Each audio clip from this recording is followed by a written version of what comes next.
మిథున లగ్నము, మిథున రాశి. మిథునం వారికి కనుక చూసుకున్నట్లయితే ప్రధానంగా మీకు 3వ తేదీ వరకు కూడా కుజుడు రాశిలో ఉంటాడు.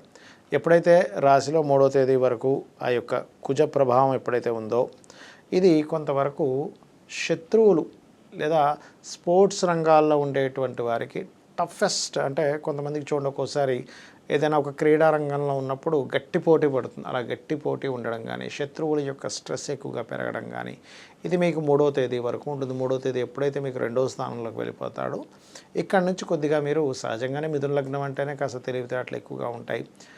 అయితే ఇక్కడ ఎప్పుడైతే 2వ స్థానంలో కుజుడు వెళ్తాడో ఇది కొంచెం రుణ సంబంధంగా చేసినటువంటి ధన విషయంలో కుటుంబ సభ్యులతో తెలియని చిన్న చిన్న మిస్అండర్స్టాండింగ్స్ వస్తూ ఉంటాయి.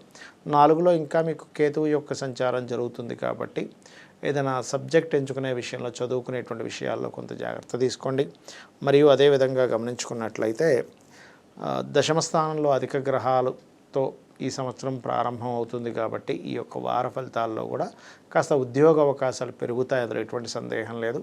కాకపోతే రుణాలు, వ్యాపార లాభాలు, కుటుంబ సభ్యులతో కొంతమంది చూడండి ఫ్యామిలీ బిజినెస్లు ఉంటాయి. ఈ ఫ్యామిలీ బిజినెస్ల విషయంలో ఈ అనవసరంగా కొన్ని అప్పులు తీసుకురావడం వల్ల ఆ అప్పుకు సంబంధించిన విషయంలో ఇంట్లో వాళ్ళతో చిన్న చిన్న ఘర్షణలు ఇవి చూపిస్తున్నాయి. ఇక మీరు వివాహ సంబంధించిన విషయంలో దూర ప్రాంతాల నుంచి, అంటే దూరపు సంబంధాలు కుదురుతాయి. అందులో ఇష్టపడిన వారిని వివాహం చేసుకోవడం అనేటువంటిది కూడా కుదురుతుంది. సాఫ్ట్వేర్ రంగాల్లో ఉండేటువంటి వారికి ఉద్యోగ సంబంధించినటువంటి విషయాలు అనుకూలత ఏర్పడుతుంది. సాఫ్ట్వేర్ రంగాల్లో ఉండేటువంటి కొత్త అవకాశాలు కూడా వస్తాయి. అయితే ఉద్యోగంలో కానివ్వండి, ఏదైనా ప్రాపర్టీ రిలేటెడ్ సంబంధించిన విషయంలో ఏదైనా డిస్టర్బెన్సెస్, అప్పుల విషయంలో డిస్టర్బెన్సెస్ ఉన్నట్లయితే మీరు ఎక్కువగా చేయవలసింది ఏంటంటే వారాహి అష్టోత్తరం చేసుకోండి. ఓం అపర్ణాయే నమః అనే మంత్రం చేసుకోండి. మరియు అదేవిధంగా ఓం సంపత్కరీ సమారూఢ సింధుర వ్రజ సేవితాయ అనే మంత్రం చేసుకోండి. అన్ని విధాలు మీకు బాగుంటుంది.